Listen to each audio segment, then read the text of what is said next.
You're listening to the Jan Price Show, all about movies. And today, my guest is Lisa Landers, and she's the award winning producer, director, writer of a wonderful documentary entitled Giants Rising. Welcome to the show, Lisa. Thank you. Thanks for having me. It's wonderful to have you here. This film, I just want to tell you, when I started watching it, I immediately felt a sense of calm and peace just watching it, which was, I thought was, I'm sure that would be an intention of yours, but it was, with all of the things that are going on in our world right now, with all the upheaval, more than ever, we need to find movies that bring us peace and make us feel calm. And so this movie is one of those movies. It really is. It's beautifully done. And I'm really excited about having you on the show and talking in depth about Giants Rising. So welcome to the show. Thank you. I'm so glad it resonated with you. And yes, that it was the intended effect. So I'm glad it worked for you. Perfect, perfect, perfect. So our audience knows. Give us a little synopsis of what Giants Rising is all about. Sure. It's a feature long documentary that really explores the biological wonders and cultural connections of the Redwoods through the lenses of different people whose lives are connected to the Redwoods in different ways. Scientists, artists, um, people from an indigenous tribe whose ancestral lands was in the Redwoods for thousands and thousands of years. Um, and the film also tells the sort of larger saga of the Redwoods themselves and our relationship with them as something that we've used as a resource, pushing it to the limit, and also as something that we've cherished for that gift of awe and wonder that it gives us. And the redwoods definitely do that for us. I've always loved trees. Ever since I was really little, I would love to just sit under a tree and just look up and study the tree. And today, I mean, living in California, we have so many different types of trees here that you don't get on the East Coast or the Midwest.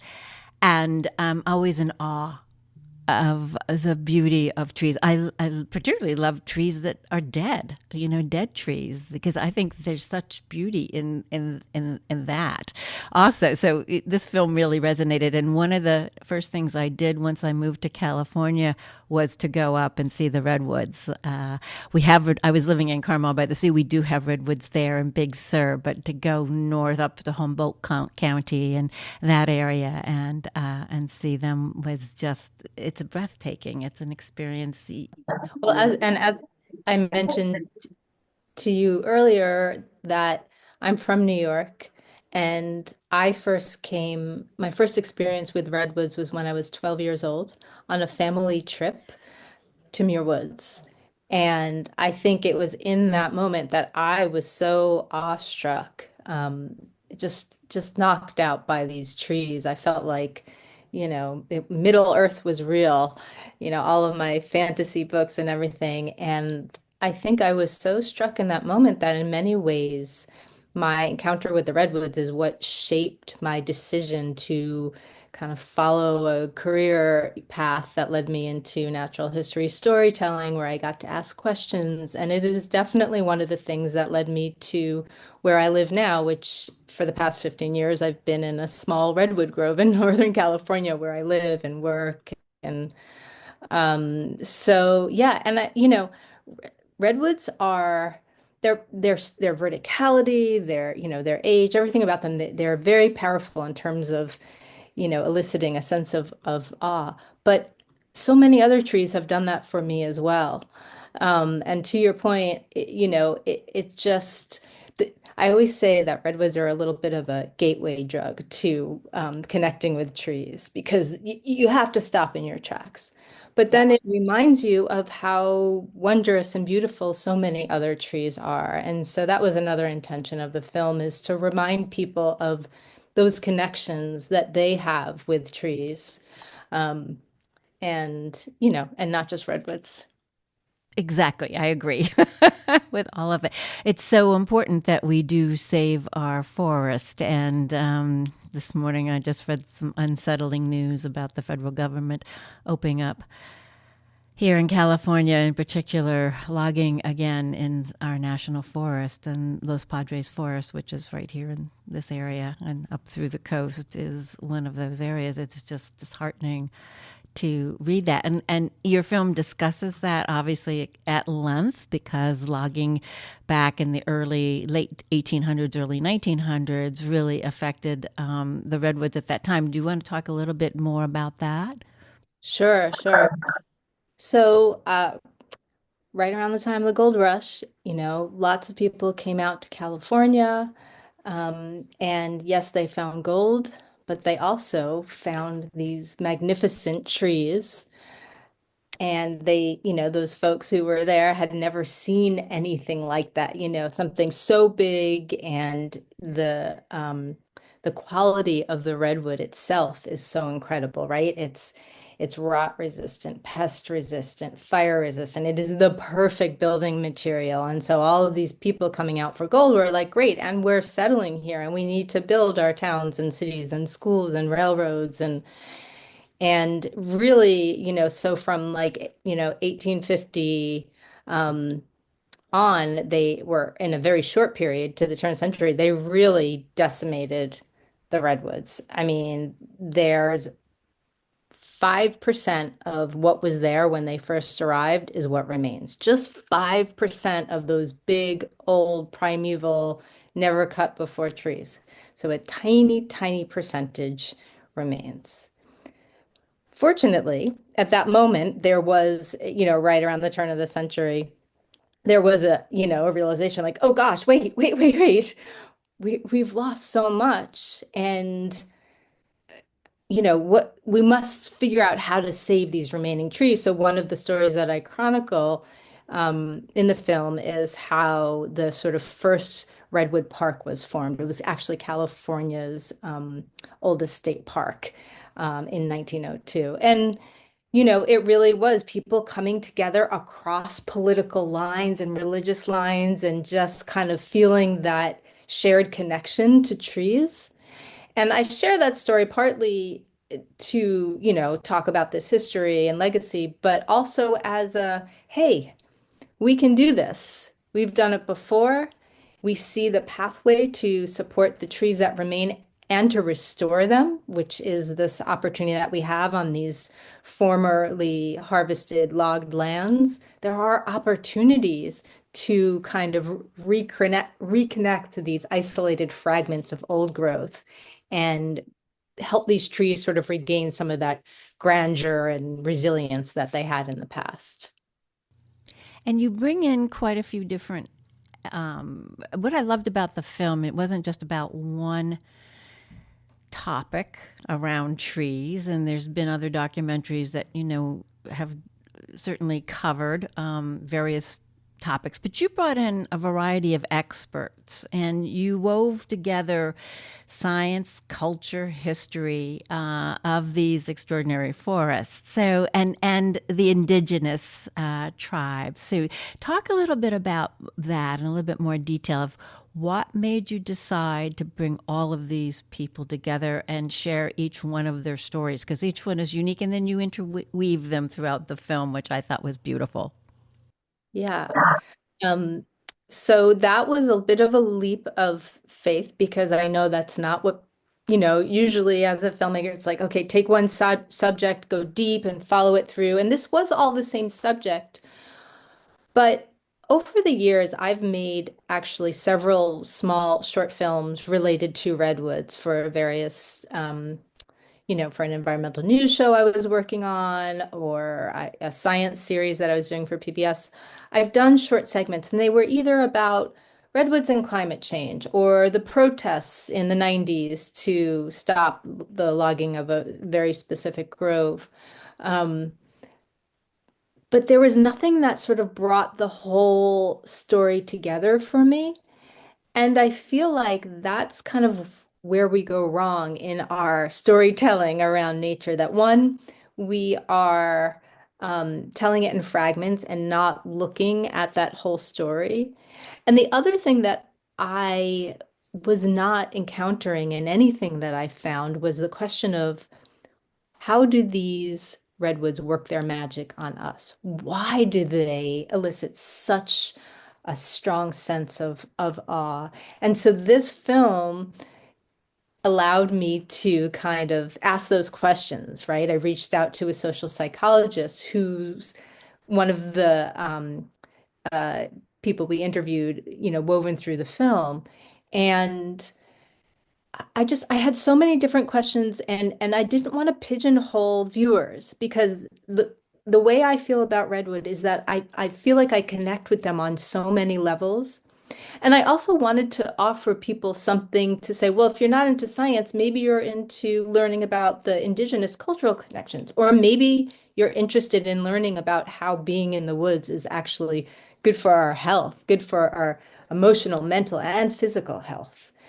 So I really wanted everyone to find a connection point who watched the film and to show that, yeah, this is not just a science story. This is about our relationship with nature, our relationship with the natural world. And to tell that story, I had to have multiple viewpoints. Yeah.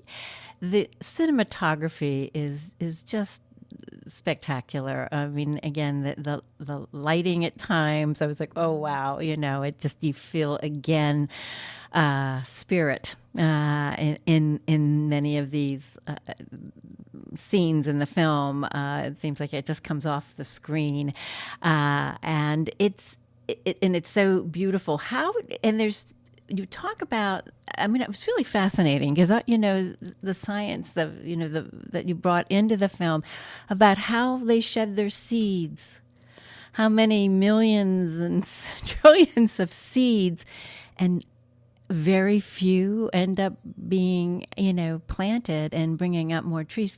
Can you talk a little bit more about that in detail? Because I thought that was fascinating. Yeah, well, it's interesting because I live in this small redwood grove. I actually have a room in my house where there's skylights. And a couple of times a year, I think it's raining out. And I go out and it turns out it's not raining. It's all of these tiny, tiny seeds, like the size of, an oatmeal flake, just, coming down, pitter-pattering on that glass. And so many of them do come down. But that is not the way that redwood trees generally reproduce. It is so, I mean, the seeds do take root occasionally, but everything has to be just right, and there has to be space, there has to be light, there has to be all these things. The more effective reproductive strategy that redwoods use is that they clone themselves.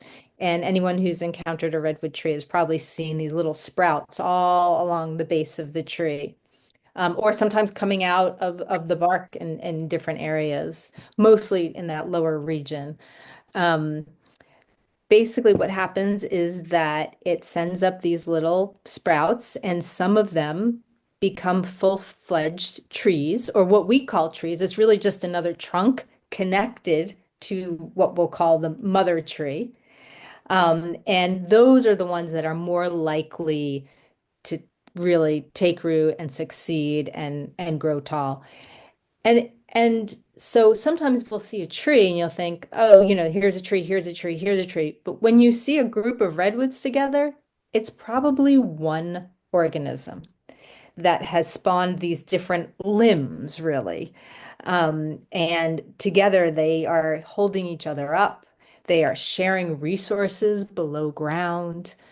And then if that mother tree in the center dies, she continues to send out this energy and the nutrients and everything until the very end so that the sprouts, can rise to their full height and then, end up with clones of themselves. So you can get these concentric rings of what they call fairy rings, right? That over time, it's like, it's kind of mind-blowing. You could have somebody has actually discovered a clone that has 280 chunks. It covers an acre and a half. It's all one organism. And way back when, it did actually come from a single seed. This isn't in the film, but this researcher who's in the film discovered that this particular clone, that seed that first germinated, that spawned this giant family tree, landed 30,000 years ago. So, yeah. Unbelievable. And he's doing the DNA of these trees and the description of doing that. It's just mind boggling, really mind boggling. This is such an eye opening film. It really is. Let's talk about how this came about in 19, it was around 1998, somewhere around that vicinity when you met Michael Franti. Franti. Yeah, Yeah. who is the he was a musician, but he's also the narrator of the film. And you went to go. I don't know. You were going to either cover her, Julia Butterfly Hill, the woman who lived in one of the trees for 2 years. Unbelievable. Let's talk a little bit about that because that's what germinated. Not meaning, pun intended there. But anyhow, the story. I was working on a news segment, a story about this fight to save an ancient grove in Humboldt County. And this was a grove that a woman named Julia Butterfly Hill, um, along with a lot of other protesters, they were fighting really hard to protect this area. And she um, said, well, I'm going to go up and do a tree sit. And she thought she was just going up for a couple of weeks. So 2 years later, she was still up there. Her feet, she never came down. She had a support crew at the base and she lived up there for 2 years. And so, as part of this news segment I was producing, I went to climb her tree. And when I arrived at the base of her tree, Michael Franti, was also there. And I was very familiar with his music and a little starstruck. He was there with his son, actually. And he had arrived to also climb the tree so that he could record her reading some of her poetry to sample into a song. So we climbed up together.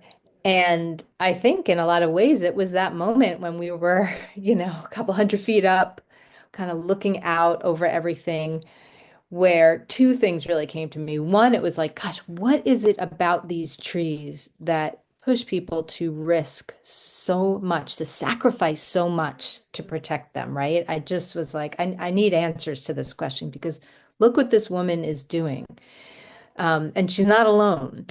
And then I probably at that moment went, I need to make a film, a bigger film about this. And then I probably looked at Michael Franti and it was like, ooh, I'm gonna call you in 20 years or whenever I make this film. And I'd love you to contribute some music and maybe be the narrator. And I didn't say that to him at the time, but when I came back around, that is what I said. It's interesting. Again, serendipity and a seed was planted. For sure, for sure. How long did it take you to make this movie? So I decided to go for it in 2018. Um, and so I started doing development and I made a trailer and I wasn't getting any traction. I decided to do it as an independent film because I really wanted to tell it the way I wanted to tell it. And COVID, all these things happened. And then funding actually arrived, um, thankfully and fortunately, from a wonderful organization that's been supporting me. And they helped me actually bring the film to fruition. But that didn't really start until the beginning of 2021. So, still it was a 4 year, so all told, 4 to 5 year journey to get it done. Yeah. So I know that Nora McNeely Hurley from the Manitou Fund is she's an executive producer on the film and also financed some of it. But so did the Redford Center. So how did that all come about? Or the Redford Foundation? Was it the Redford Foundation? How did that all come about? Yeah. The Redford Center is actually just my fiscal sponsor. So they give me the nonprofit status so that I'm able to take contributions that are tax deductible. So what the Redford Center does, and they're incredible, they support environmental and social justice filmmaking. I actually think it's because of a post that they put out that I connected with Nora, one of my most valuable players on this team. And yeah, so they didn't provide any funds. They just did some promotion and then all the back end kind of accounting and my nonprofit status. And then through them, like I said, I think that is how I connected with Nora, although we're not quite sure. But um, yeah, the independent filmmaking is a rough road. It's not something that I normally do. Normally, my things that I make are all, I know where they're going at the start, whether it's something for television or a park visitor center or, any number of things. But this was really, I was like, all right, I'm gonna give it a whirl. And yeah, thanks to generous support, I was able to do it. Do you want to dip your toe into this again and do another independent film? Uh, not right away. Although, you can't help but collect ideas. And stories. This has sort of been my chronic condition my whole life through. And so, if another opportunity came up, I would do it. Maybe not a feature film, probably a short film. Um, but, uh, who knows what's next? Exactly. Who knows what's next in any of our lives for sure. You had I don't know if it was a world premiere, but you screened this Giants Rising at the Santa Barbara International Film Festival, and that's where I live, and that's where Nora lives, and Nora's very involved with the Santa Barbara International Film Festival, as I'm sure you're aware. But you've played other film festivals. When there was a lot of buzz on the street about your film. That's why I wanted to have you on the show, because there was a lot of discussion around it. And then it's kept coming up and kept coming up. And I thought, I have to have you on the show. And I have to, because I think this is an important topic. I know when people don't think about it that way, but it is an extremely important topic of all the things and our connection and how you said in, what did you said? There was a quote here I wanted to read, and I'll think of it. But anyhow, how this really can change our lives, connecting with not only the redwoods, but any, as you say, trees anywhere. I mean, all over this country, there's beautiful trees absolutely everywhere, and just connecting to it and why it's life giving for us. Can you dive into that a little deeper? Sure. There's so many ways in which I would say that spending time in forest is nourishing. Um, we all know that when we walk out into the woods, we take the time. We generally don't regret it. We feel a little better. Um, it turns out that, it's not just that we're feeling a little better, like real physiological changes are happening in our bodies. Like we're meant to be out there. And, there have been studies specifically in Japan where they looked at what happens to people when they spend time in the woods, and your blood pressure is going down, your oxygen is going up, your cortisol is going down, you have an increased ability to create cells that really boost your immunity, you sleep better, all of those things. um, the other part of that, in talking to the social psychologist, is that it turns out that spending time in woods makes us nicer human beings. It makes us more compassionate, more cooperative, more likely to help each other out.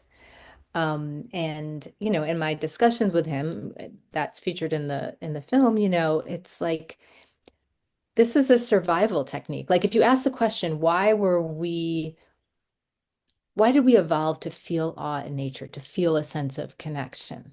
What's in it for us? Well, this could be one of the reasons. If we're feeling more connected and we're feeling more compassionate, it's more likely that we'll make it as a society, right? Um, So I feel like understanding that our forests are a gift to us on those two levels. It's a free prescription with no side effects, and I feel like everybody has felt a connection to a tree or a forest at some point in their life, but then we forget about it. We get so busy with our lives and our stresses, and there's not a lot of time. But if we make the time, we'll reap so many benefits. And then the on the other side of that is like, well, the woods have to remain. They have to be preserved for us to be able to continue accessing them. And then, of course, there's all the ecosystem services that they provide, the water cycle and, keeping the water clean and the air cool and all of these things. Um, the trees, the woods are such a gift. And, I hope through some of the stories shared in the film and these ideas of all of these things that we are gifted from the trees, that it moves people to come together to make sure that we are lending them a hand at this point, preserving what's left. So much has been lost. There are so many reasons you can find any one of them to latch onto to want to preserve these our forests. You have been showing this at a lot, as I said, not only the Santa Barbara International Film Festival, but many other film festivals. What's the reaction been to the film? Deep resonance for the most part. It's interesting. It's a self-selecting audience. We have been to like 27 festivals, which is great. We got like 12 awards along the way. We've done tons of community screenings. And yeah, overwhelmingly, people are like, either, wow, I've never seen the Redwoods and I have to go now, or it reminded them of a story, of their tree back home, and then for people who are familiar with redwoods, it was like, oh my gosh, I never knew. I never knew. And so that's been wonderful. But one of the best things that I got was just about a month ago, I was in Iowa doing a screening, and there were a lot of students there. It was affiliated with the university. And I talked to a class the next day. It was an environmental ethics class. And this student raised his hand and he said, I went to go see that movie on the weekend, your movie, and I didn't want to go. I didn't want to be there. I was like, ugh, I had so much other stuff to do. I don't want to be sitting there. And I just was feeling overwhelmed and down and everything. And he said within the first few minutes, it all lifted for him. And he said he felt like he literally had taken a walk in the woods. And I was like, that's what I was hoping for. So. And that's what your film is all about. And I really hope people go see this film. Where can people see Giants Rising? So right now we are still doing, so it's been a year since we premiered at Santa Barbara, and that was our world premiere, but it's been around the world since. We have a few more festivals that we're doing over the next 6 months, plus community screenings. And people can also reach out to us through our website, so giantsrising.com. You can see our screening schedule. If you want to organize a screening, there's been, a lot of different local organizations or independent theaters reaching out. We can help, organize that. And then this fall, it will be on PBS. But it is more fun to see in that immersive way and to watch in community because I that's agree. kind of what it's about, right? I agree. I totally agree. I always say movies should be seen in the movie theater, but if they can't, it's wonderful that we have other ways to see them. And so many people have their big screens at home nowadays, so it does help with Yeah. that. Oh, Lisa, thank you so much. I wish you much success with Giants Rising. Such a pleasure to talk with you, and thank you again. And have a wonderful, beautiful day.